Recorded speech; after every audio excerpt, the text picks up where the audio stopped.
अस्सलाम वालेकुम, welcome to our channel. आज मैं बताती हूँ मैंने ज़यान की बर्थडे का केक किस तरह डेकोरेट किया, बहुत ही आसान और इजी रेसिपी के साथ। इसके लिए सबसे पहले मैंने 2 कप हैवी क्रीम लिया 35% और हाफ कप आइसिंग शुगर और 1/4 कप कोको पाउडर लिया और इसे स्ट्रेन कर दिया। बीटर से स्लो स्पीड पर इसे बीट कर लिया।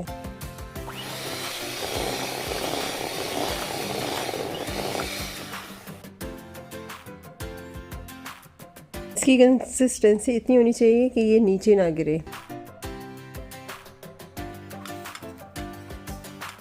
ये मैंने चॉकलेट ब्राउनीज़ केक पहले से ही रेडी कर लिया है। अब इस पे मैंने इसकी डेकोरेशन करनी है। ऊपर सबसे पहले मैंने इसकी लेयर हटानी है, जो इसकी एक ऊपर वाली लेयर है, बारीक सी एक लेयर हटानी है ताकि ये स्मूथ हो जाए।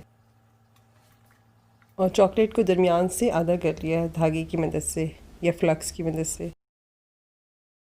अब ये केक की 2 लेयर्स बन गई हैं और दोनों लेयर्स पर मैंने ये शुगर सिरप डाला है और इसे अच्छी तरह स्प्रेड कर दिया।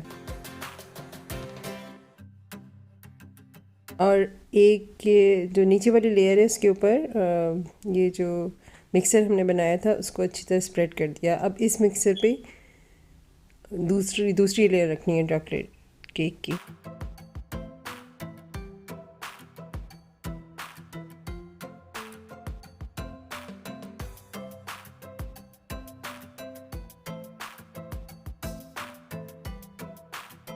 एक दफ़ा फिर शुगर सिरप ऊपर से स्प्रेड कर दिया ताकि केक का टेस्ट एक सॉफ्ट और मीठा सा आए। ये मैंने कुछ चॉकलेट कोटेड बिस्किट लिए हैं और कुछ और बिस्किट्स लिए हैं। आपके पास जो भी अवेलेबल बिस्किट हो इस टाइप के आप ये यूज़ कर सकते हैं यहाँ पर।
Thanks for watching. अस्सलाम वालेकुम।